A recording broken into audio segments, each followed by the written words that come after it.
That's just a recording. Oh. Come up here if you want. Oh. I knew that. I knew that. I was testing you. There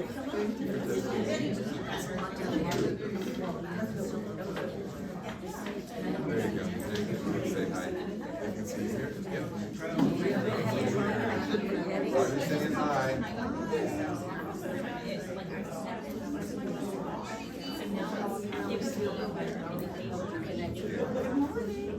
They can see you. Are y'all wearing your bunny slippers?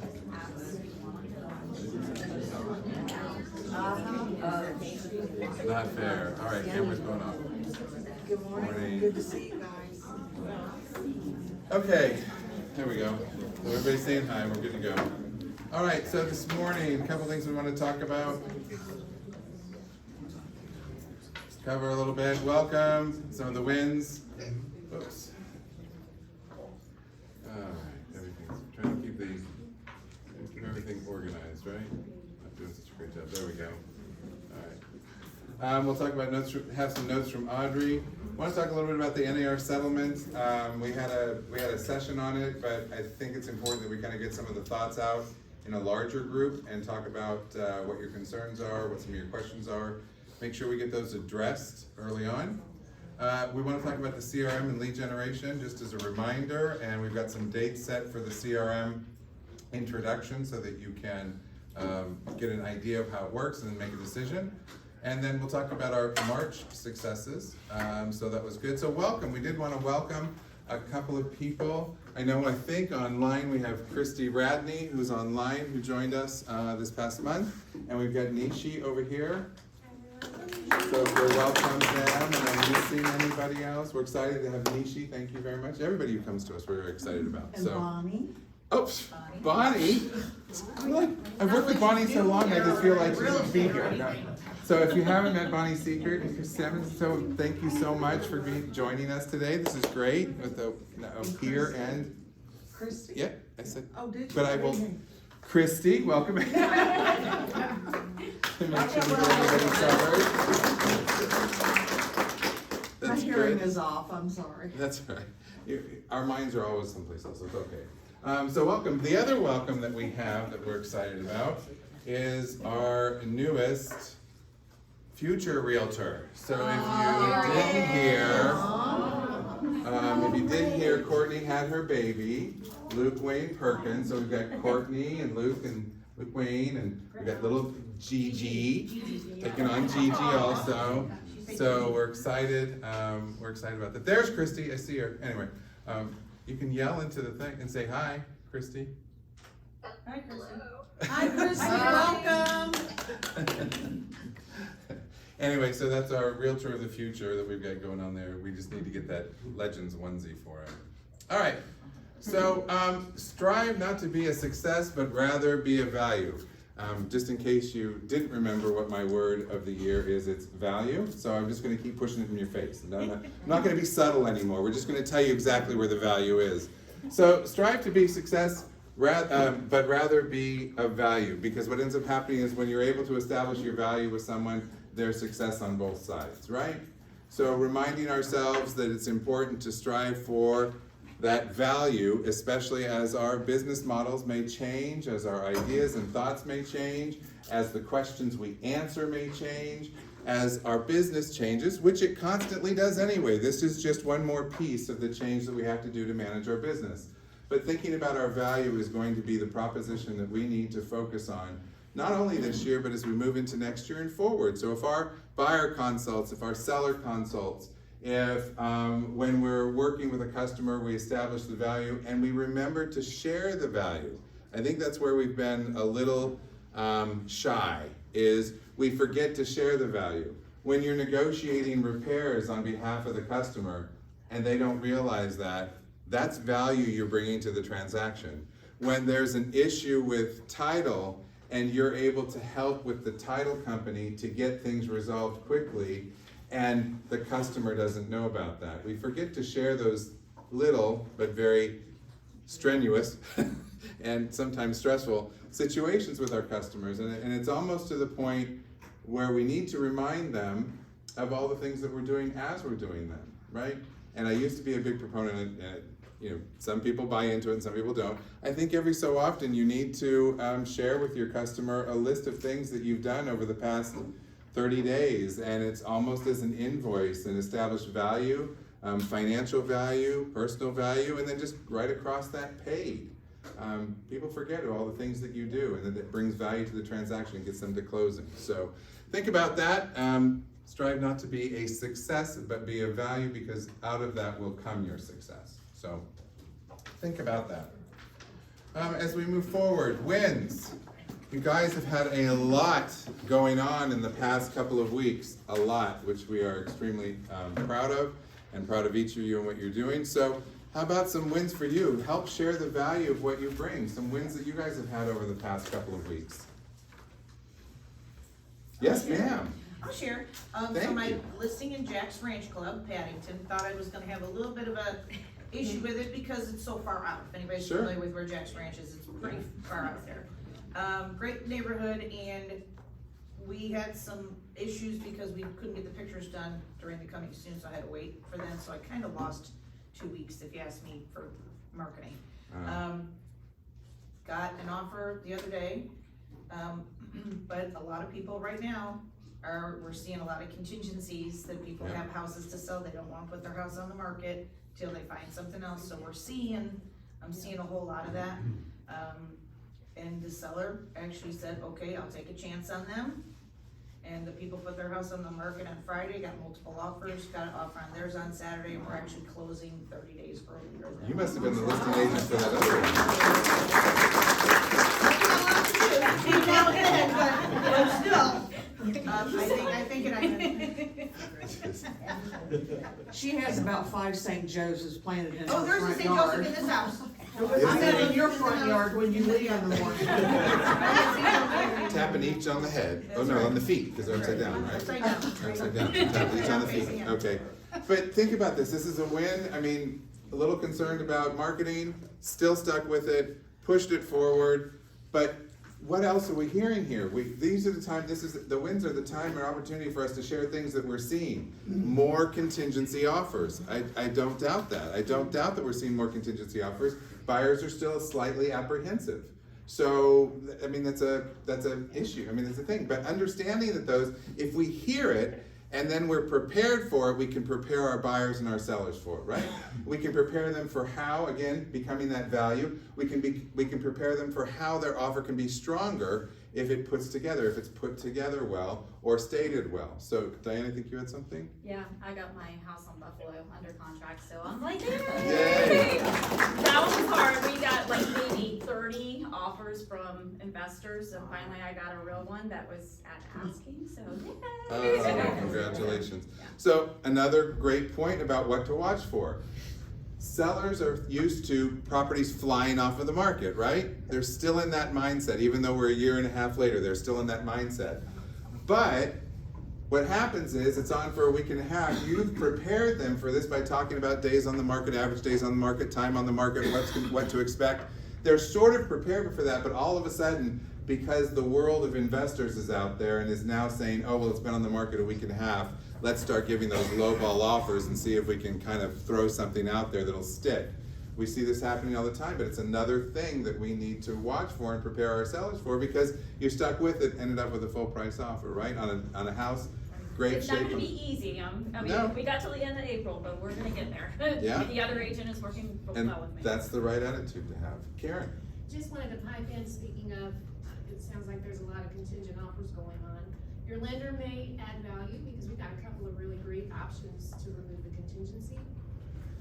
So that's great. See, check in with the partners, find out what other options they may have, find out what's going on. What else? Sir, Ed? I got 2 homes in my subdivision that I sold about 5, 6 years ago that I'm gonna come up for sale soon. Oh, I found a house that's closing next week, oh, great. at Savilwood, and the other one is my neighbor across the street that I'm finding that, I'm listing his house tomorrow, but I gotta find him a house. See, so it's There's great. also Multiple. one that they really wanted. Somebody So, put- a testament to staying in touch with your past customer base, a testament to staying in touch with your neighborhood, things that we need to remind ourselves of as marketing becomes more of a challenge and an opportunity as well. So that's great. William? I got, I've been working with a customer for 3 months.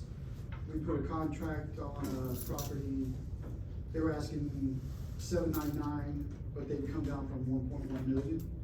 They're stuck with it, they couldn't sell it because there's builders in there selling for less. And, we started at 730. The guy goes, I'm not gonna go lower than 799, the, seller. And after 4 contracts, I've gotten the buyer to agree to 799. And it's a really nice property, it's 4,000 square feet, for $799. New build, new construction. And there's some stuff going on over there on the north side, which, you know, I can maybe share with you all. I did some research on it, and they've approved a 100-home development, all over $500,000. And it's just starting, so it's just 16 houses in there now. So I think that it could be one of the best values returned in 5 years. It could be looking at 1.1, 1.2 million. So we're really happy about it. It's So tough. I never gave up on it because I saw the value in the property. Right. And my job I retired from, I helped build houses from the ground up. So to see that value, you know, it was just tough getting the buyer to recognize it. So stuck with it, uses past knowledge, understanding. There are classes on new construction where you can get certified to talk about new construction, but there's opportunities there, especially with the amount of new construction that we still have, whether it's St. Johns County or North Jacksonville. I mean, there's still a lot of development going on all over the place, so keeping aware of that is good. Anything else anybody wants to bring up? Sir, Brett. Well, similar to Ed, I have listed my neighbor's house, Yeah. and they are looking for a house in Green Cove, new Okay, construction, yeah, so that's yeah. another area. I have to bring some flyers. Smart. And then, had a couple more neighbors contact me, and I'll be listing their houses in the next couple months. And very same thing, they're, selling their current townhouse, and they're buying other homes. Great, this is wonderful stuff, this is fantastic. Because what we're seeing is that sellers or owners, homeowners are now saying, okay, great, I see where kind of the market is. We've either taken time to communicate with them, or they're seeing it and we can confirm or affirm it for them. They're seeing it's still not a bad time to go ahead and list, that buyers are acclimating to a slightly different interest rate, or have come to the understanding that if we love the home, we don't have to love the interest rate, we can make some move. We've got partners that we're working with that can help us find the right types of loans or opportunities, whether it's buy downs or additional assistance or stacking programs. I think there's a lot of really good opportunity there. So that's great. Anybody else have something you want to add before we move forward? Yeah, I was hoping.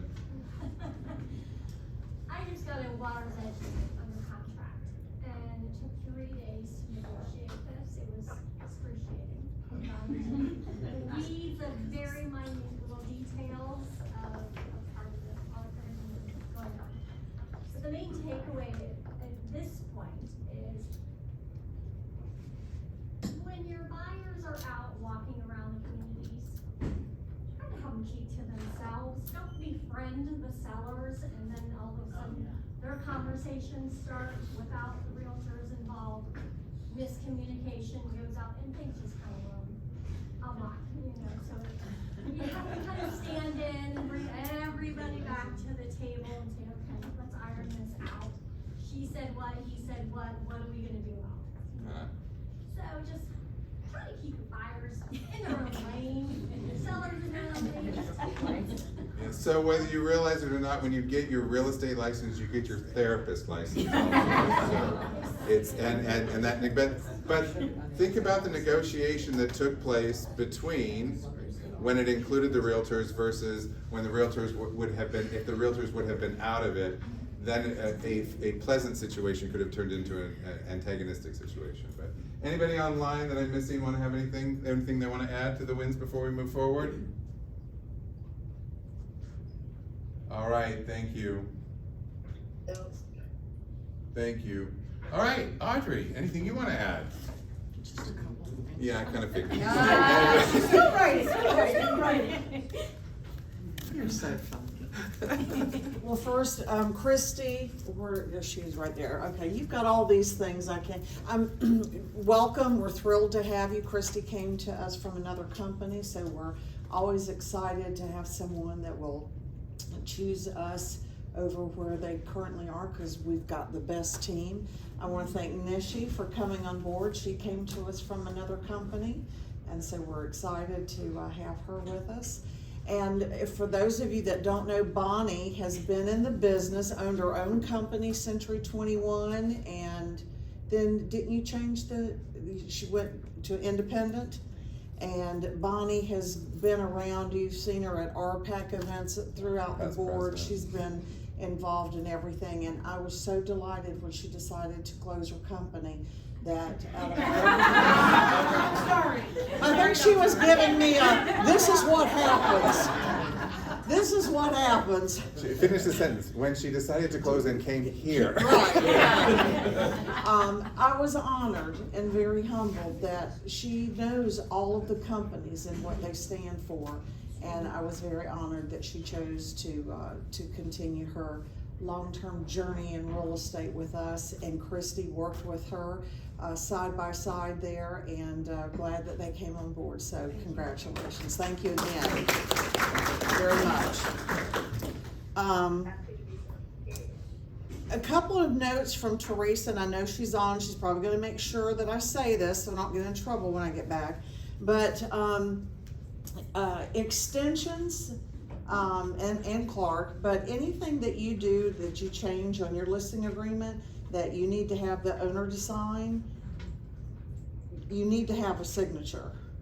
You don't change a price, you don't make any changes to the listing agreement. Make sure that you get that signed and that you send that in for us to change. Any price changes has to have a signature from the owner and from us. Also, another note on closings, make sure if you're out of town or you're sick or you've got multiple in a day, we'll take those, and you need somebody to be there. Even if the owner is not, say it's your listing and it was a mail away, someone still needs to be at the closing. We see a lot of it happening out there where if it's a mail away, nobody goes to the closing. And that's not who we are as a company, because something can go south at closing. Have you ever had one to go south at closing? Or have problems, and then they're trying to track you down. They call the owner, where's my agent? They're not at closing. We always, and Clark or I will always sit in for you at a closing, because we want to be that company that makes sure that we're there at the very end. And then to get your check.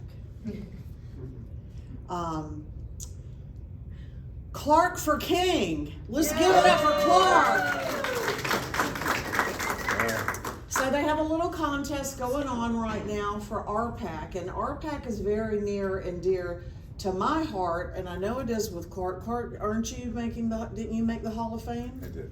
The Hall of Fame, $25,000 in financial contribution.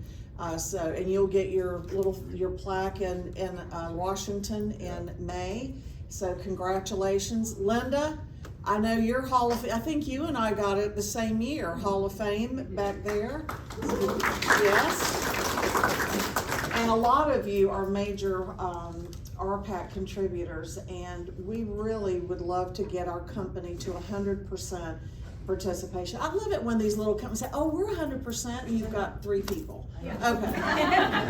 Hello, it's a little more difficult, but your fair share is $20. Even if you come to the RPAC auction in June, your entry fee takes care of your fair share. But if you can help us, every vote is $1, and I think they start at $10. Clark is currently in 3rd place, and I think he's got Marissa Scott, Gonzalo, Sharon McNeil, Mike Singleton, John John Singleton? No, Michael Singleton. I don't think He's in second place for the men. I know, but it's a king or a queen. Right. They're only gonna they're do not one doing or the one other. and Right. Oh, I didn't. Yeah, I know, it says king or queen. I was told it's the only one. So anyhow, we'd love for you to go on. We need to have Clark as king. No, I'm kidding. Whatever. And I'll take let's either get one. work toward getting our 100% participation. We'd really, really love it and appreciate it. When is the deadline to vote? I think they're trying to give it, you know, I'm not sure, but I know they're trying to give it out at the May meeting. I think it's the May meeting. I think it's the, Voting ends April 30th, it's a Tuesday, April right. 30th. Yeah, if you, it could have been if you struck the check when you paid your dues. Yeah. We're gonna get a list to find out who hasn't, and, I mean, we're not gonna harass you much. Christine? If you don't wanna take part in nominating Clark, which I already have, but, Thank you. if you don't wanna do that, we have, Taste of Nations is coming up next week. We'll have food from 14 different countries, music, dancing. It's a fun event, and $30, it's an RPAC payment. So, Great. you can sign up on NAR. Or you could do both, that'd be Or you great. can do- I wanna see I'd you with a like that. crown. I was trying to find a crown to I bring got in this nice this. purple paper thing I'll wear. A purple can. He always takes it a notch further. Also, we're gonna reckon Karen Chartier, one of our preferred partners. We're thrilled to have her handing out her little seeds. And Dennis here at Landmark. Thank you, Dennis. We appreciate you. Let's give Dennis a big hand. Also, want to remind you about our short-term vacation rentals.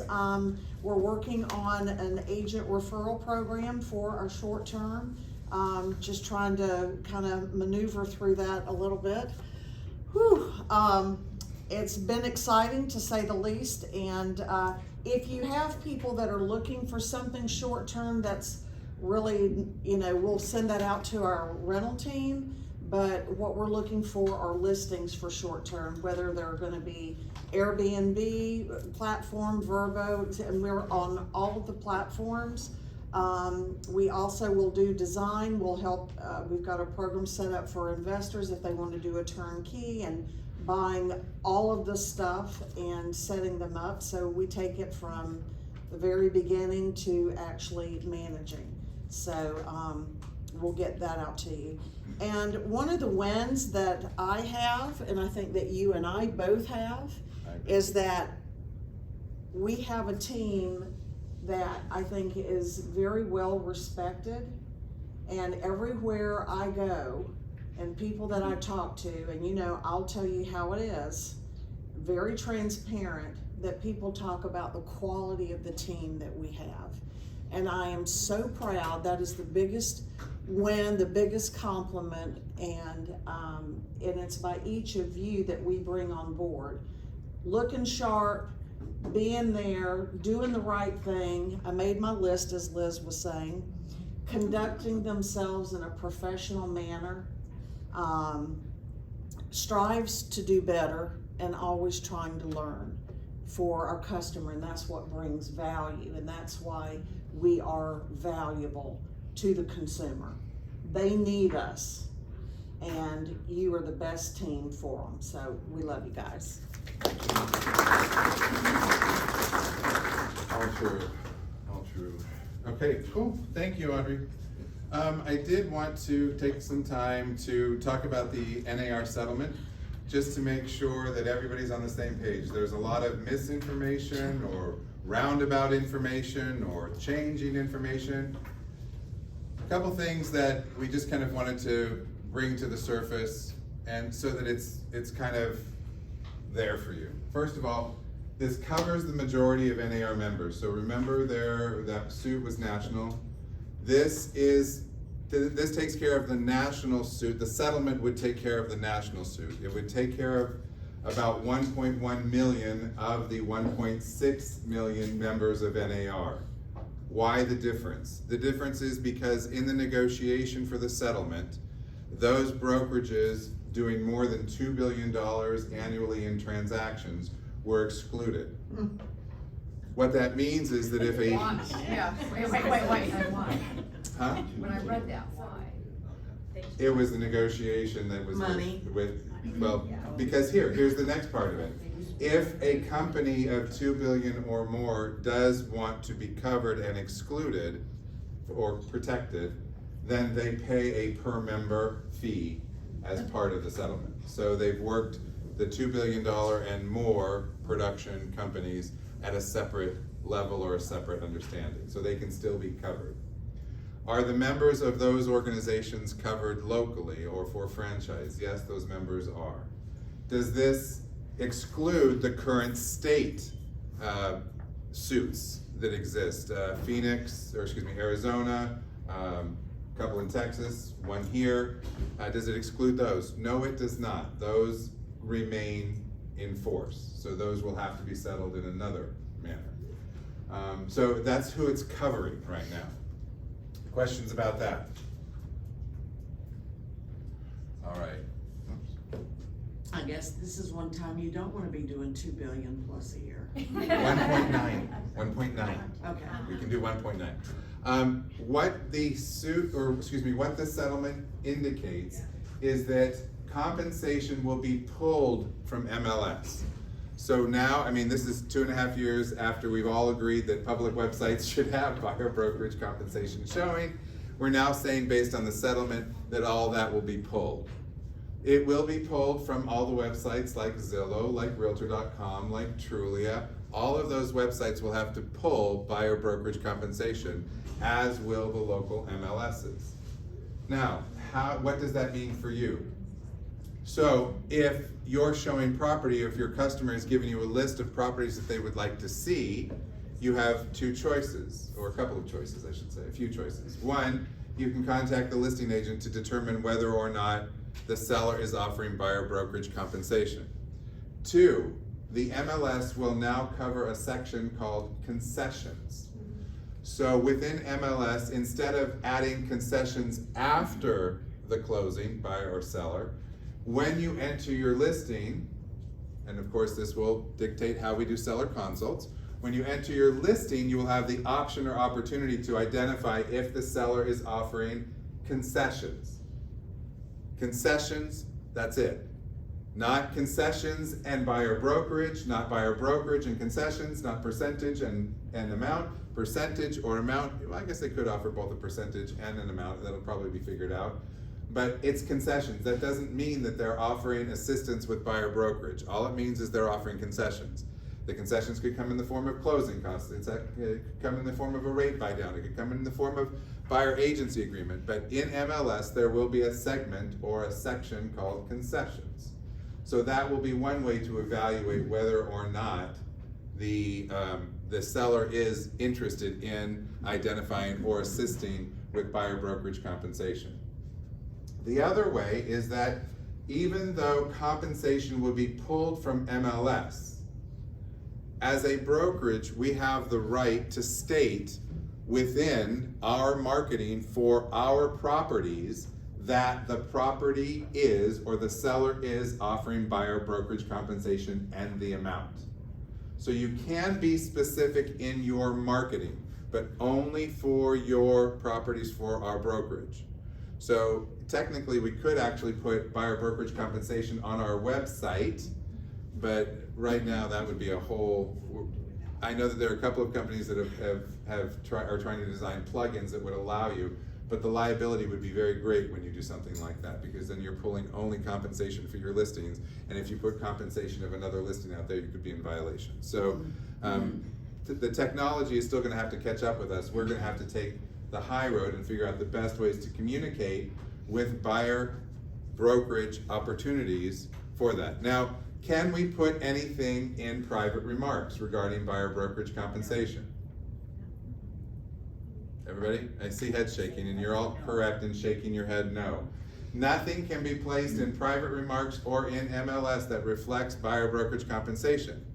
What do you think you could put in private remarks? Concessions. You could put in concessions. But is the concessions in there gonna be just a yes or no? No, Like it it is will. now? Or is it gonna be both yes or no, and then where we have the amount of what the concessions are we gonna be able to do both? Great question. So it will be concessions, yes or no, and an amount or a percentage. Okay. So, but you could potentially put into private remarks, seller encourages buyer brokerage representation. It's not saying a compensation, it's not saying, bless you, it's not saying a compensation, it's not saying an amount, it's not saying that it has to go, just that seller encourages buyer brokerage compensation. Or, excuse me, buyer brokerage representation. Buyer brokerage representation. So that might let the buy side know, or the buyer brokerage or the representative for the buyer brokerage know that there's an openness. Can you ask for buyer brokerage concessions when making the offer? Yes. The buyer can request from the seller compensation to the buyer brokerage when writing the offer. The big push from the settlement is that the request must come from the buyer to the seller, excluding the brokerage. Remember, if you look at our purchase and sale agreements on page 12, before your names ever exist, before our brokerage name ever exists, it says end of purchase and sale agreement. Yeah. So that's where the party negotiations have to occur, and it can't be something that's contingent upon. It can be something that the buyer requests of the seller. The seller can of course say no, or the seller can actually say, no, we're offering concessions of $5,000, and that will cover whatever you want it to cover. Right? Questions about that?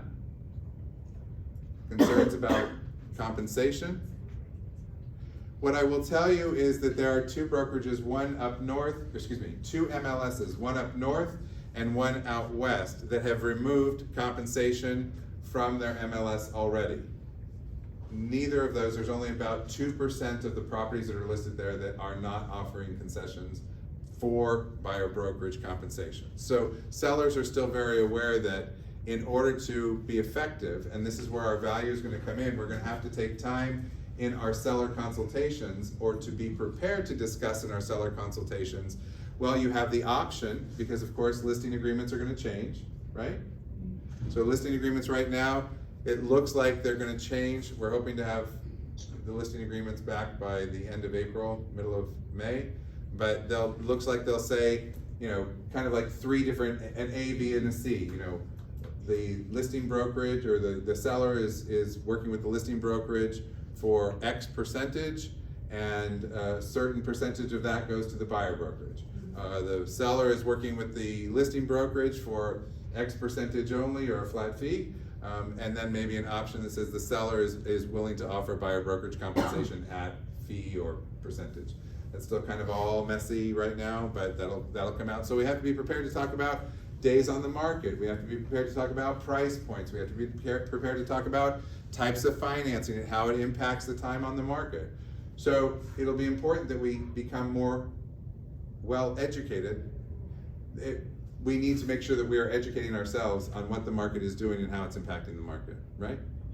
So you can get benchmarks right now by identifying what the days on the market are, because what's happening right now is pretty much business as usual, right? And I think what we're learning is this is one of those things that's going to be, and then 6 months later it's going to be, oh, okay. But, we've had these kinds of things before. Karen?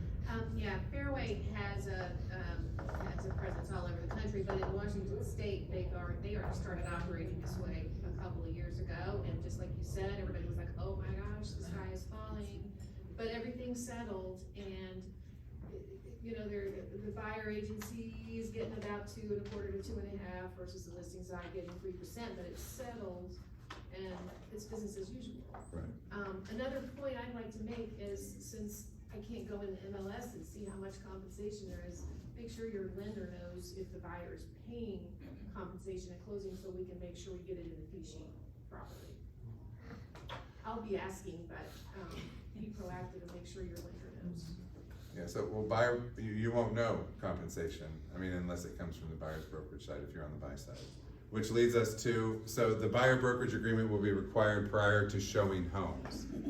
And this is one of those things that's going to be very odd for some of us. A lot of us are working with past customers, so having that frank conversation with them that this is the way our business has changed will probably not be a huge hurdle to overcome. But when you're meeting new customers and creating the bond and the relationship and helping them understand not only the value you bring, but the education and knowledge that you bring, that may be sometimes a little off-putting to say, hi, by the way, great, before we ever see a house here, sign this, you owe me this amount of money.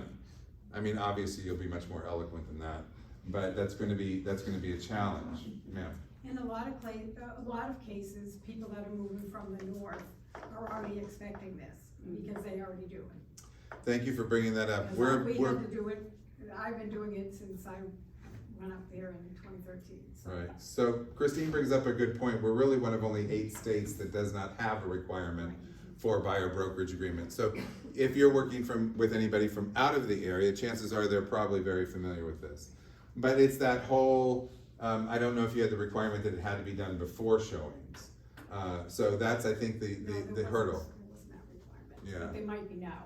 Well, if this goes through, that would be through the entire U.S. that you must. Now, here's the thing. I don't know if any of you were either old enough or in the business long enough, maybe just me. There used to be a time that we had to have a buyer sign or a seller sign an acknowledgement of what our responsibilities were as transaction brokers or single agent, whatever. And we had to have that signed at the beginning of the transaction. I will tell you, the majority of the time it got signed. Let's be realistic. It got signed when you were heading to close and going, oh my gosh, I forgot the paperwork. So what I would encourage you to do is, as you're developing or further enhancing your buyer consultation, you need to figure out when's going to be the right time. I mean, as much as them deciding if they're going to work with you, you need to decide if you're going to work with them. So, and I'm sorry, there was a question that came up the other day about, do we then have to have everyone that comes through an open house sign one of these? No, we do not. So they're coming for a specific reason. They're coming to see a home, right? They may have representation, they may not.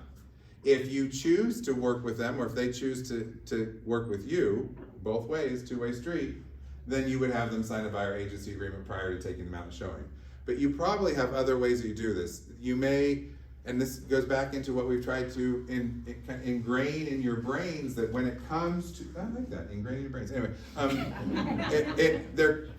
we've tried to help you with your buyer consult that it's probably best to show 1 or 2 properties and then sit down. Why? Well, do I want to work with these people? Are they realistic about what they want? Is this the right time or the right place for them? Then it may make sense to go under contract with them. I'm not encouraging violating what the agreement says. What I'm trying to do is find a way to make it work, or help you find a way to make it work with you, so that we don't, you know, I meet Chris somewhere and all of a sudden I'm like, hi, sign this, and then we'll go see a house. I mean, Chris can be like, what the hell's the matter with you? Anyway, so you gotta find your rhythm, you gotta find your space. Know that this is going to be a requirement though, and I think we started talking about it in October and November. I kind of started warning you that we would, by the end of June or beginning of July, we would start requiring it. And so you can see what influence we have on NAR and their negotiation with settlements. We got them to give the July date. I'm just kidding. Okay. It's our foresight, right? No. Anyway, so this is mid-July, so questions about buyer agency agreement? Sorry. Yes. We're gonna have a lot of training when all these changes come to fruition and they're exposed to you, and then you expose us to them and give us role playing or ideas on how to put this into effect in our daily lives, etc., right? We've had probably 5 on the buyer agency agreement, 5 sessions on the buyer agency agreement. I think we've recorded 1 or 2 of them, and they're on the YouTube channel. We'll continue to do that. If you take a look at the app files calendar, we've got a few things already lined out. We've got the 3 of the CRM dates, which I'll share with you shortly. We've got some other buyer consult and buyer agency agreements. Sessions, it's more to try and get feedback, have open discussions, and then yes, we're trying to create some just minimal script that you can take and turn into your own verbiage. We've created the FAQ that was at the end of the tables. This is available now in the buyer and seller consults. So in app files, there is a buyer consult and a seller consult folder. This is in there. It's under the section called NAR Settlement Collateral. It's 6 really good questions. We had so much going around, so much information or misinformation going around that we went to a variety of different sources, and we found this one. Butch Husky, if you haven't ever met him, he's a very energetic speaker. He's also used to be in charge of Anywhere, which is a conglomeration of affiliates or franchises. And now he's with Sotheby's, the CEO. But we really liked the way he just broke it down into like 6 questions, true, false, here's some background on it. So we put this in both the buyer and seller consult folders. So if you want to print it out and include it or share it with someone who's asking you questions, we thought that would be a way. We'll continue to do training sessions, usually on Tuesdays from 10 to 12, which are available virtual also. So if you see any of the ones that you're interested in, pop in and help us hear what your thoughts, comments, and concerns are. Thank you, I'm sorry to do that earlier. What your comments, concerns are, because we want to make sure the questions get out. One thing that did come up on the buyer brokerage that I want to make sure that we're clear on. What the settlement states is that you cannot, we as the brokerage representing the buyer, cannot collect any more compensation that's then is identified in the buyer brokerage agreement. Now, one of the other things is we'll have a complete revised policies and procedures out to everybody that outlines what the company believes are standards that we should be setting. But what that means is that if you negotiate with the buyer at 2% and the seller is offering 3%, because your buyer agency agreement says 2%, you can only accept 2%, right? Here's the other piece, is that if you're working with excuse me, Christy? I was just gonna say, if, what if there's a bonus? Yeah. Okay, thank you. Pulled the words right out of my mouth. If there's a seller identified bonus or a new construction bonus, if that has not been written into the agreement, you cannot accept it. Oh, wow. Can you update the agreement?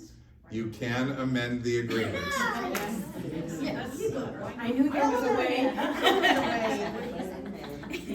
So you can amend the agreement as long as the buyer acknowledges it, right? Now, what we anticipate is that most buyers will be comfortable with that they're understanding.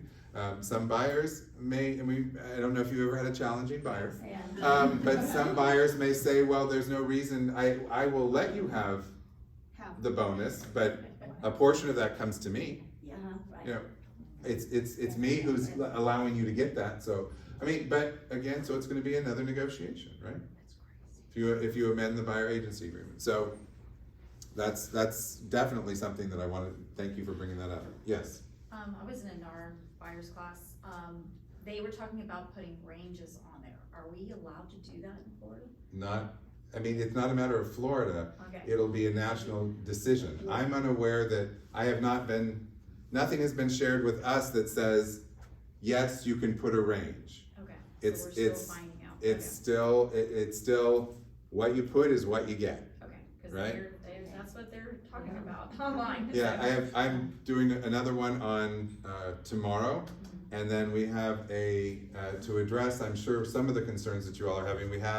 I'm on the Fair Housing Committee for National Association of Realtors, and we're having a meeting on the 26th about how the settlement will be, or settlement impacts VA, FHA, how we can work within the settlement to enhance or engage the opportunities for FHA and VA for compensation, and first-time home buyers especially. So I'm not aware I'm not saying that's not going to happen. I'm just saying that I'm not aware that we're able to identify a range at this point. Okay? So we're still working on some of the guidelines for the buyer agreement. Missy. I thought I read in the agreement so many pages, and I've heard other people kind of talk about this Right. as well. Do you know, is the settlement only enacted for the next 7 years? I think that's what I read, and that's what I've been hearing out, amongst others, that the settlement's only gonna go for the next 7 years, and after that, what happens? So, in case you couldn't hear it online, the question is, will the settlement have an expiration that looks through the paperwork like it might be 7 years? I would not count on it being 7 years. I would count on it being the new way of the world. And I have a timeline for you to kind of see where the blessing marks are, but I would anticipate that it will be the lay of the land. Okay. Online, am I missing anybody or questions someone has online that you want to pop in, please? That I've missed? No, I'm good. Okay, thank you. Very good. I'm here. I'll let you know. I'm here. I'm listening. Okay. Good information, Clark. Thank you. Thanks. So when there's been all sorts of things going around, and if you've been on TikTok or if you've been on any social media, it's like a juggling act. There's all sorts of things going on. There's some cute ways that this has been displayed. For example, well, if I now negotiate to do it for you for $500, what are my responsibilities? And they do it jokingly, you know, they get into the other person's car and then they make them walk up to the door and they sit there on TikTok playing until the person comes back in the car and, you know, oh, if you want listings here, look them up yourself. And, you know, I think that's over to the far side. What we're probably gonna end up doing is you're gonna have to understand what your responsibilities are. We'll help you set guidelines, and then you're gonna have to establish where your value propositions are in that. And if you choose to do a flat fee and we choose to allow flat fee, then what is included in that? What does that mean? Where do you set the standard? Does that mean that makes sense? So watching for that, I think, is gonna be important. But really, these are the elements of the way the settlement has been brought down. So let's see if we can move away from a lot of the noise. And if we look at the estimated timeline, which of course we can't look at. Hey everybody. Wow. Hi everybody. Say what? Yeah. There's a question out there? Yes? Yes, sorry, this is Adrian. Hey Adrian. So, hey, just to get clarification, so, like, if the seller offers their permission of, just say 2.5, just like I did with the closing, so you couldn't get the difference from the buyer, or it has to be established initially? Okay. You can no longer do that. Good question, because what we used was an example of where the agency agreement was less than what the seller was offering. If the agency agreement is more than what the seller is offering, then the buyer can pay the differential. Can or has? Can. They, excuse me? If allowed by the lender. If allowed by the lender, if, oops. If they can afford it. So, I mean, it depends on how it all plays out, you're correct in that. And she brought that up, and congratulations to Adrian on her first deal. She had a buyer agency agreement for 3%, the seller paid 2.5%, and she collected another half from the buyer. So congratulations to her for that. Oops. Well, if they sign it, aren't they obligated to pay that amount? Or do you have to go back and negotiate? Well, they're obligated because of the contract of the buyer agency agreement. If you choose to waive it to accept what they're offering, that would be something between the brokerage and the buyer. But the point is to get paid a certain amount, and that's why they're signing it, so. The point is to get paid, period. Yeah. So can the contract state 3% and plus any bonuses? Yeah, well, you would have to be more specific than that. You would have to be specific as in bonuses up to a certain amount Up to or $2,000. something like that. Okay. Correct. Or up to 10,000. They're offering 10. Absolutely. You go, Brad, you go. Karen says up to 8%. Right. That's what we're worth, that's all. Usually.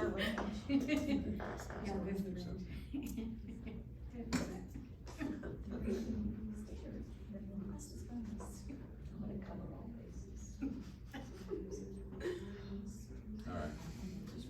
I think we're back. Sorry about that. Clark, and wouldn't you say that a lot of it has to do in how we present it.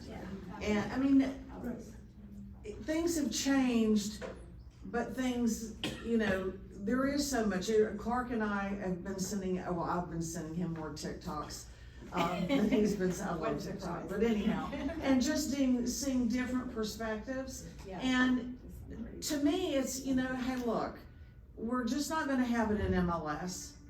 You aren't, I don't care, you're not gonna have you're going to lose buyers if you don't offer compensation. I mean, it's really the same thing, but it's being presented in a different way. So, and that's the whole thing. That's why I just wanted to break it down to the 3 points, because that's really where it's at. There are things that go with that, but that's really where it's at. It's those 3 things. And you're right. I mean, it's just how we present it and what we say and how we do it. So the basis of the whole suit, or the basis of the whole settlement, is to encourage transparency. So while maybe we think that we were being transparent before, somehow some people missed what we were saying. We're giving grace, okay? You know? Some people missed what we were saying, so now we can help make it clear to everyone, right? So, and here's the timeline that you're looking at. I know it's small, but we're already into April, so end of March, early April, the motion will go for preliminary approval. So if it goes for preliminary approval, this is also at the time when those additional brokerages would have to opt in, as well as other MLSs that are not members of the National Association of Realtors would have to opt into the settlement. By mid-July, mid to late July, so I'm anticipating more beginning of August, what we'll have is that all of the elements of the of the settlement will begin to show show their face. I would anticipate that our MLS will start mid-June. So you'll start seeing things probably mid-June about changes to the MLS, watching for, looking at. What it will do is it will slightly change your input sheets. Now, if anybody says this next statement to anyone outside of this room or outside of the online and attributes it to me, I'm gonna hurt you bad. Oh, I missed that, what? She's on TikTok. Cause I have another question for you. Okay, good. I think, anyway. I'm sharing this with you in confidence. It has not been approved. It has not gone anywhere. It's, you know, and we have board members sitting in the room, so they're gonna hurt me, but. Don't say anything and don't tell somebody to don't say anything, cause they will say something. Right. It has been put to the board to move over to FAR forms. So that we would join the majority of the state that uses FAR forms. Don't freak out. We will prepare you for the changes. There aren't major changes if that moves forward. If that moves forward. That's why I say, please don't say anything. I'm just trying to help you prepare. You've probably seen these other forms more regularly, so you're probably getting acclimated. And hate them more regularly. And hate them more regularly. Whatever it is, the point is that in addition, this change may bring some other. Here's something positive that might, so again, I will hurt you. If something like that, if that were to happen, a very positive thing would be that when you call the legal hotline at Florida Realtors, which is free to you, should you need it, they will be able to advise you more clearly, because they only advise on FAR forms. So that could be an advantage. There are other places that, you know, we're looking for the pieces of gold. Sell it, Clark. I'm trying. And it's not definitive yet, but you know, hey. So I'm anticipating that we'll probably start seeing the changes come to our MLS mid-June to early July in anticipation of an August 1st deadline. August, you've got the Realtor MLSs opting in versus the non-Realtor MLSs. Then you've got the anticipated motion support for final approval mid-September to beginning of October, and it will not hit the judge until December. So the final decision or the final acceptance of the settlement would probably be coming sometime in December. That doesn't mean that the changes won't occur before then. We're still looking mid to late July. So anticipate August 1st. So look, we've been talking about it for a while. This is good. You now have a better idea of not only what it is, what it breaks down to, what the timing is. We want you to be able to ask questions, and we want to encourage you to ask questions. Please ask lots of questions. You said you had one. Yes, have you heard, the rumor that DOJ has reopened and against NAR? I just got a news flash on my phone this morning. Yeah. I told you that yesterday and you said no. Yeah, you did, and I hadn't seen it, and that's popped up. I was TikTok. But reopened, but I don't know the elements of the reopening, so I mean, I think we'd have to read a little bit more. Missy, then Linda, Missy? I have a financial question that I really haven't heard anybody really talk about. $418 million settlement. Does NAR have those funds today to pay that, or do we expect to see all of our dues increase over the next? Okay, so NAR has, allocate that? okay, so NAR has said that they will not increase dues 2024, 2025. I would anticipate probably 2026. It is it's a 4-year payment, so there's an initial payment, then a secondary payment. The initial, I think, is somewhere around 50 million, then there's 179 million, then there are 2 additional payments. Bless you. Yes, NAR has the capability to make those first 2 payments financially. And in anticipation of the additional payments. So I think financially, I think we'll be okay, that NAR will be okay. Linda. Well, I didn't hear Audrey's question. Would you repeat that? Something about the DOJ? So the question was, have you heard that the DOJ has reopened their suit against NAR? And we've had a couple people say that, like 3 or 4 people say that they've read something that has occurred, that DOJ has gone back again to Reopen the NAR. investigation. According to Politico, it says that the appeals court is allowing them to. The appeals court is. The appeals court's allowing it, but they haven't done it yet, but they've opened the door if they wanted to. Right. Basically what I'm getting. Okay, so the appeals court is allowing DOJ for an investigative purpose to reopen the complaint against NAR. This would be the 3rd time. This will probably not be settled in my lifetime. It probably. And there's every chance that that's accurate and that we're preparing for nothing. So our hope is if we give you information and we break it down for you, you'll begin to take on your own words and begin to look at how you want to do your business to make sure everybody's informed. The idea is transparency. So if we can help you get to that transparency and be aware of a FAR-BAR form versus a NEFAR form versus how we present our listing agreements versus how we present our buyer agency agreements, we know that you will be at the top of the game and at the top of your game too, ahead of the rest of the crowds. Linda. So what I'm hearing is that until this settlement is accepted, I guess, by the courts, all this could go out the window. I mean, we were in a limbo situation here. We're preparing for what we think might happen, but until it happens, we don't know. I think that's accurate. Until it happens, we don't know. However, if the judge doesn't approve it till December, the current settlement outline would go into effect at the middle of July to the end of July. So there are things that will be changing in what we do. But how that changes what you do in your business can be minimal or it can be moderate. I don't think it needs to be great, because what it is it's just opening those conversation guidelines a little more thoroughly. Kind of changing maybe the process that you have with sellers and buyers. The goal here again is if we arm you with information, the fear or the anxiety of it will be diminished, because you can see exactly what you all are observing. It's pretty much business as usual. If you were to sign a listing agreement on July 14 and July 15, we had to abide by the guidelines of the settlement, that July 14 listing agreement is still valid. All the compensation would do would be moved from compensation to concessions. So does it exist? Sure, it still exists. All we're talking about is a buyer and a seller negotiating more openly with each other. You know that's going to go through you anyway.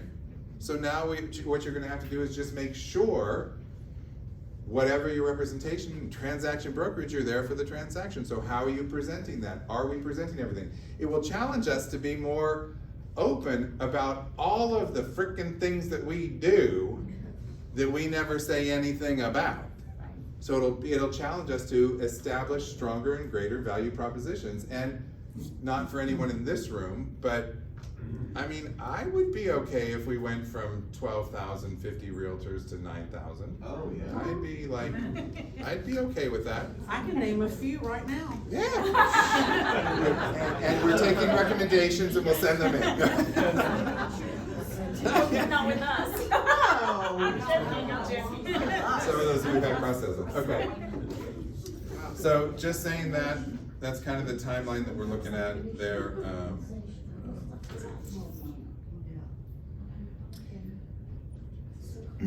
All right, so hopefully that'll give you some base information. You know, Clark, the other positive about this is that, you know, when you get a buyer and you go out and you know, some of us say we don't look at the commission, we don't care about it, well, and then we, you know, we'll look at it a little bit later and say, oh my God, they're only paying 1.5% on a $300,000 deal or something like that. But anyhow, now you know what you're gonna get paid. And you can establish that, hey, this is what I'm worth. If I'm gonna take you and schlep you around all over Jacksonville, that one way or the other, that I'm gonna get this compensation, whether part of it comes from the concessions from the seller and then a portion from the buyer, or if they all come from the seller. Good point. Right. So let me clarify again, because I'm not sure I understand the buyer's agency forming, putting an amount in. If you work with people for 6 months or a year and they wanna compensate you for your work and for all the time you put into it, can that change? You amend it? How does that work? So you're saying they didn't buy anything, but you have an agency agreement and they wanna go ahead and For pay? 2 years before they bought anything, yeah. Yeah, and they still wanna compensate you, right? Yeah. Yeah, they can still do that, yeah. But if they wanna compensate you more after all the time that's put into it? Sure. Sure, they can ask, I guess that's just amended. a buyer can amend the agreement between the brokerage and the buyer, stating, well, I had agreed to 3%, but now I want 3% plus a bonus. I wanna be 3% plus a $5,000 bonus. Absolutely, a buyer has every right to do that. Because now they don't know, and the buyer and seller get a negotiation, and then what do? Well, they come to a standstill knowing that if they hold out long enough, that the agents are gonna give up something. Now, everybody knows what everybody's getting. Right. And Missy didn't give you the full story. The buyer and the seller in her transaction that's over $1 million were trying not to use real estate professionals. She was able to demonstrate not only her value, but based on the conversation with Adam, that it made sense to include her in the transaction. So she was being modest and not telling you the entire story, but I think we're gonna find more of that. Yes. And we're also going to be, remember, there's dual or variable agency commission now that says when you take a listing, if your listing's at, according to our company policies, if your listing's at 6% and you choose to do it for 5% if you're on both sides of the transaction, that's called dual or variable commission. You can bet that our policies are gonna include a dual or variable commission on the listing side, where if you then are on both sides of the transaction, whatever you've agreed to for the seller is going to go up, because our liability goes up as well as your liability goes up, and the amount of work doubles for you, and doubles time and a half again, probably. Brett. Yeah, so what happened, over the weekend, I met with one of my neighbors, and they're gonna list about June and July timeframe. So I was explaining to them, now I wasn't sure what the dates in this were. Yeah. But there is a possibility that, when they did their listing agreement, West didn't list at 5 or 6%. But now that we're looking at houses, there's a possibility they may have to pay me. Right. So essentially, you're looking at 9%. 6% to sell, 3% for me.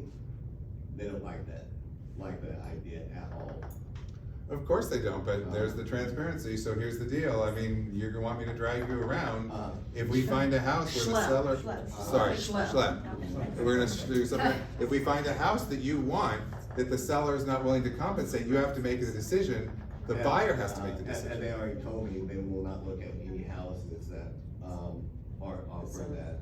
And that's what we need to tell you. And that's their choice. So that's their choice. That's the other cool thing about this is it separates that out. So we no longer get that accusation finger of, oh, you didn't show us a house because the compensation wasn't enough. But if we get a showing request back, okay, that we just show the property, did your buyer like the property? No, why not? Because you wouldn't pay him, because you, I mean, Because your really seller's seriously, not offering you have to tell compensation. them the truth because they're, because the seller is not paying. So maybe this will encourage more feedback. Right. You bring up a good point that we didn't bring up a minute ago.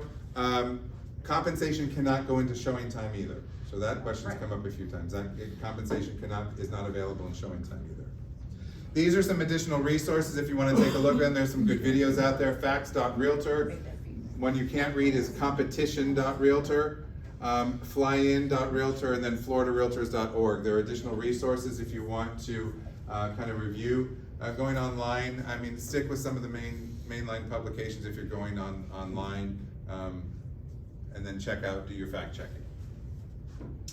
Okay, anything you want to bring up about this that we're unsure about to this point right now? We're doing our best to try and keep you informed. We did our little video, we're doing the fact sheet, we're trying to keep you engaged with it so you're aware, but that means if we miss something, like the potential for the DOJ to reopen with NAR, that's why we depend on you too to help everybody stay informed. Ma'am. I've noticed some of you have reposted this on social media about, what all you do for a seller or buyer, and it's like you have to scroll for like 2 minutes to get through it. I think that would be good to take that if I don't think we already have something like that. Again, it shows value, and Dennis, you're the attorney in the house, so just know that I'm saying this lovingly. I don't know what you're talking Okay,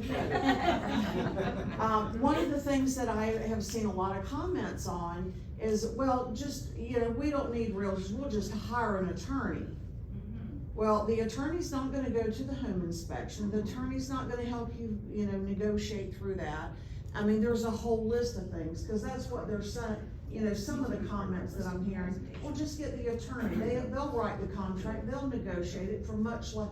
They're not gonna do everything that you do. And so I think it would be good for us to have that laundry list that's a scroll. And we have sent out the 179 things and the 105 things. We'll go ahead. But can we zhuzh it and make it like more of a present? Because don't we have it like numbered or something like that? It's in a PDF. Yeah, couldn't we format. make it look a little more presentable? We'll figure it out. Social media. We'll figure it out. I mean, you're exactly right though. I mean, this is what, I've always told agents at the table and stuff is, whenever somebody says, oh, you do this, that, the other, I said, look, y'all do a job that I don't have the skill set for. I mean, I just don't. I mean, I know contracts and I know law and stuff like that. The way y'all have to deal with the public and marketing and stuff like that, that is worth every single solitary penny. And, just to, piggyback off of, what's been said here is you guys generate a lot of value for your clients. And you guys do so much behind the scenes that none of them know anything about. And you need to let them know your value. And like Clark said, is it really gonna change all that much, the numbers, right? Probably not, but the way in which we have to disclose it and discuss it, it does. I mean, because like you guys are saying, I mean, how many people are gonna, how many buyers are gonna wanna see a home if there are no concessions being made? I mean, it's gonna be hard for somebody to stroke a big old check to pay for. Or just ask them to go, and put themselves in the other shoes. Yes. And say, well, okay, I'm talking about the seller, okay, you're gonna go out and buy. Mm-hmm. Are you going to pay the commission, or are you gonna look for the seller? Just flip, all you have to do is do a subtle flip, And Walking in other shoes. I know Clark says, I'm so glad she's not out there. She'd be such a liability. No, I think that's perfect. Hey, I'm all about flipping, walking on somebody else's shoes. It is one of the ways that I sort of have always High looked at heels this and high. is, you guys are obviously gonna have to discuss this buyer broker agreement and all that other stuff, is you can make DOJ the bad guy, right? It's like, look, basically, we've all been doing the same thing. They now just want us to change the vernacular and, we now have to sign these forms and stuff like that. And be honest and tell them, effectively you are signing saying, I promise to compensate you X amount. It was always sort of understood. Now we just have to, paper it out and stuff like that. And I think with Brett's comment, think about his sellers who are becoming buyers saying, we don't want to see anything that doesn't offer compensation. Have him put it in the additional terms and conditions of the buyer agency agreement. That covers you. Covers you, Karen? I would just say, it's up to the people in this room to we need to educate the buyers, because they're listening to the news, and they're sitting there going, oh, I can save money if I don't have a buyer's agent. And I've had 2 transactions just this month where the buyer dropped their buyer agent out of the deal. How did she do that if she had a buyer agency agreement? It's a reason why they need to work with a professional, and I think that list of here's everything we do. And it's important that whoever you partner with, and hopefully 99.9% or 100% are with our preferred partners, that all of your partners understand this and are positive about the way that all of this is going about. And they totally understand whether it's insurance, attorneys, our lenders, home inspectors, because I can promise you, there's gonna be a comment and they need to be well versed, and that's probably a conversation that we need to have with all of our partners to make sure, because we only have 2 here, that all of our partners understand that especially when they're meeting with our group, that they fully understand the navigation of this. Absolutely. Okay, so some additional resources. Thoughts and questions, I think we've kind of done that a lot, which is great. The good thing is you guys are thinking, you guys are talking, you're asking questions. That's what we need, that's what we want for you all. Just as a reminder for the contact management program, we are doing contact management and lead generation. So it's the contact content, you can set up plans with lead generation. The way that it works, and I guess there was some confusion last time, which I completely understand, is if you want just contact management, it's $35 a month. If you choose to do lead generation, you must have contact management, and it's $50 a month, so both are included for $50 a month. We don't want you committing to something without knowing a little bit more about it. So we have set up some dates for the CRM preview. These are the 3 dates that we currently have set. The first one is Tuesday, April 12th from 10 to noon. And we are making these also available via... Friday is April 15th, it's Monday, isn't it? Huh? Oh, Monday, April 15th? I'll be doing my taxes. Oh. So that would be, sorry, Tuesday, Wednesday, Thursday, Friday. If it's the 12th, what's the 12th? This Friday. You either want Friday or you want Monday, but if it's Friday. I want Friday. Okay, the 12th. Friday's the 12th. No, What's the Tuesday's 19th? April 12th. Oh, I see what you're saying. No, Because today's the 9th. Today's the 9th? And it's Tuesday. Oh, alright. So next Tuesday, what's today? So the 16th, I was looking at the wrong week. Wow. Really good tomorrow. You have a thing about days and dates. You do. He's done it, guys. I do that all the time for some reason. I get all the dates. You know what? Ignore this, I'll send you out something. Okay, thank you. Someone else Because will send it out, apparently- right? Well, no. Yes, Audrey will send it out. I'll send it out to prove that I can do it. And get the dates in. And So I'm it what should figure be- you sending it. It should be next Tuesday, the following Friday, and the following Tuesday. No, Thursday. Oh, jeez. Wow. You know what? Ignore the calendar and I'll double check the app files. Yeah, I think Once I you have it get right. it I think I together. have it right on app files. There are 3 dates coming up. There's a Tuesday, a Friday, and a Thursday. Pick one. Trying to get them so that you could adjust your days, so that when you're making the, if you choose to make a commitment to one or both, that you are aware of what you're committing to. Okay? All right. So let's just move past that. Let's move on to some really great stuff.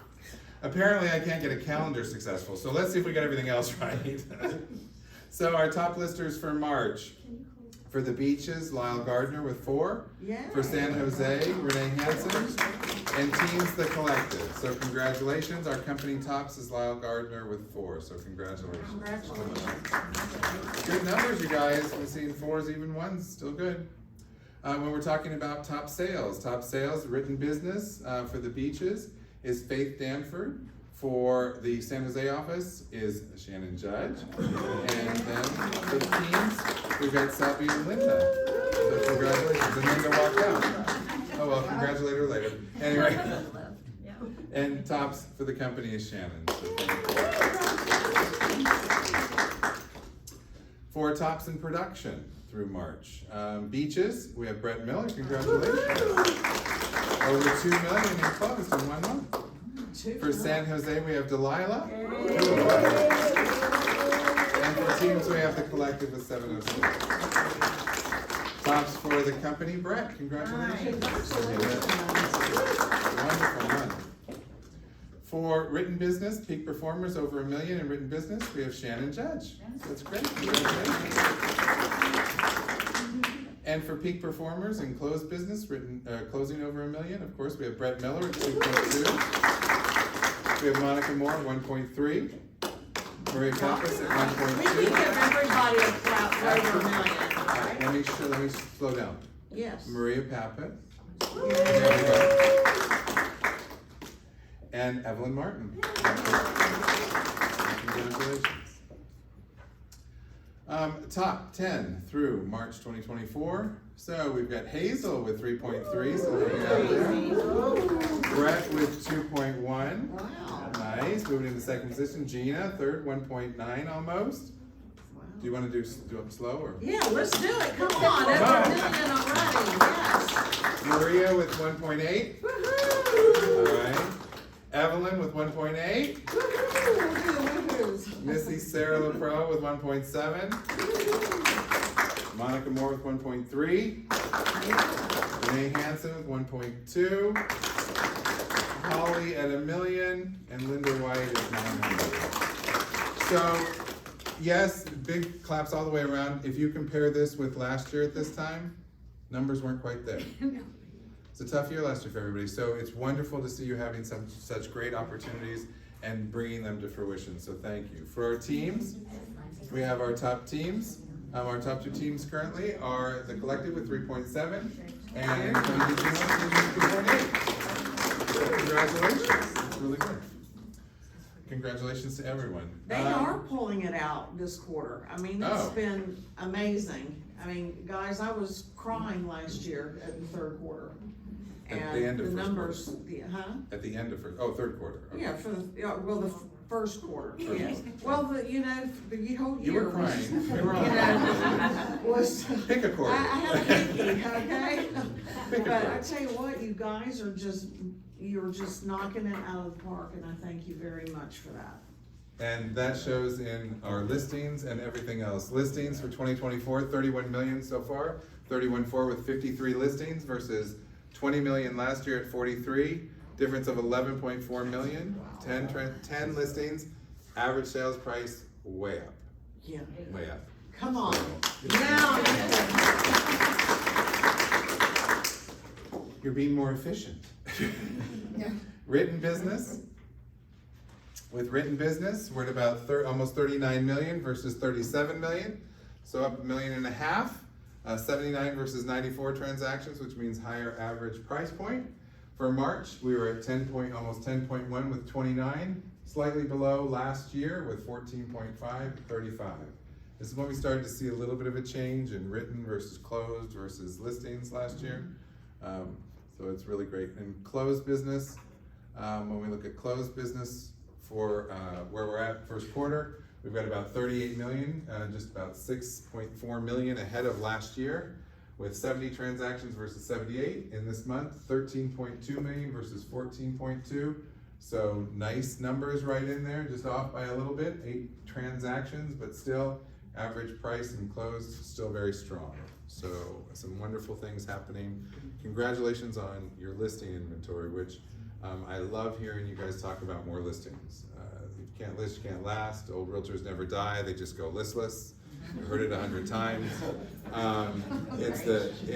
It's Bonnie, you have any that we haven't mentioned? I know those are old timers kind of cliches. Cliches. So it just watching where your market is and the activity that may be pushed towards you as a listing agent. I think that especially as we hit second and third quarters, it'll be very important to have a strong listing inventory, just because of the unsuredness of what some consumers are hearing, not you, but getting the message out for what you do. So having a strong inventory, I think, will be key for what we do and key for our successes. So congratulations to all of you on a good first quarter. That's where we are first quarter. We're tracking well against what some of our projections are. So we appreciate that, and we appreciate the hard work that you are putting into all of that. That being said, any questions, anything anybody wants to bring to the surface? Anybody online that I've missed? A comment or question from?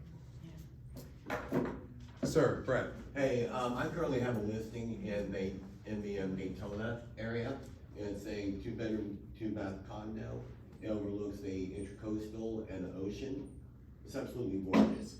Some other condos in Jacksonville will be over $1 million, but since it is in Daytona, it's $475,000. Wow. Nice. Yeah, so I've got information. It's very similar to the Peninsula downtown. They were built the same year, and it has some very same vibes. Okay, good. So I've got some information, and then also I brought information about this listing. Whoever the lucky buyer of this listing is, will be my next door neighbor. Like literally sharing the wall next door. We just cut a hole through it and have a party, right? I know. And these are the folks that they are expanding their family, so they're moving to Green Cove. But yeah, this would be a good house to buy, because you got a nice neighbor. That should be the tagline, you just met your neighbor. Yeah, you just met your neighbor, yeah. Liz. I have a new listing going live on Thursday, in Isle of Palms on the water. It's gonna be listed for 1.2, unless I can talk it down, but I don't think I'm gonna be able to. It's a 4.3, brand new dock, brand new boat lift. Roof's only 4 years old. Needs a little bit of updating, but it's in pretty good shape. So I'll be there all weekend. About 2,400. What street is it on? Tradewinds. Okay. So it's one of the newer homes. It's everything, just a bonus room on the top level, so. So let's get in the routine. So I'll be there all weekend, so if you have customers that you're not available, just send them my way, and I will, just let them know that they're there to see you there. And so now let's just start our vernacular, start our way. So when we talk about our listings, we talk about the price, talk about the square footage. Is your seller offering concessions? Oh, yes. For sure. And at what level? It's good. It's considerable. It's good level. It's good level. So buyer broker's compensation? Buyer broker compensation. We're paying commissions, yes. Do they have more than 2 bathrooms? Yes. 2? 3 bathrooms. No, 2.5. So we can say that. In bold. 2.5. 2.5. Okay, great. So, but again, if we just start throwing those things out, and we're in the room, we're all friends here, so we can talk about commission and compensation, so if it's being offered. Great, thank you for those. Gina. I'm listing in Watford Estates, 5 bedrooms, 3.5 baths, 62 square feet with a pool. Oh, wow. Looking for a buyer. It's And what really was the great price point? money. $664,900. That's Okay. nice. Rhonda Mann is telling us about a house in St. Nicholas, a double lot, 5 bedrooms, 3.5 baths, 3,500, almost 3,500 square feet. Should go active around May 1st, no price yet, so if you're looking for something in St. Nicholas, talk to Rhonda. Huge 2-car garage, lots of storage. So thank you, Rhonda, but keep your mindset on St. Nicholas also, so that's a good opportunity too. Any other listings, any other comments, any other additives? Ed? I'm gonna put a plug to my friend Jerry. He owns a company by the stadium that does the embroidery. That looks good. $13.95 if you have your own shirts. Or he has shirts too for $23. Oh, wow. So, they did You have your a own good job shirts. at their Yeah. Yeah. And what's Jerry's company's name? MFG. MFG. Jerry Rodriguez, a friend of my daughter actually, but, Will you send me his info? oh yeah. Text it Because to we're me if putting you our, don't mind. we're trying to get our swag tab They do actually enhanced. Great, thank you for sending that to us. And I have one last thing. Audrey has one last thing. Show One her. last thing, I promise. So I'm gonna be out of Connect starting this weekend for about 7 days, because Jonathan's getting married on the 19th. In St. Augustine, and so we're gonna be heading out early next week, and so excited, and have family coming in for, first time we'll have my whole family together so we're very excited, so. Anyhow. So that means you get me, sorry. Great, anything else? Well, thank you for your time, energy, and thoughts. Appreciate it. Have a great day and a great week. Thank you, everybody online. If I missed something, I apologize.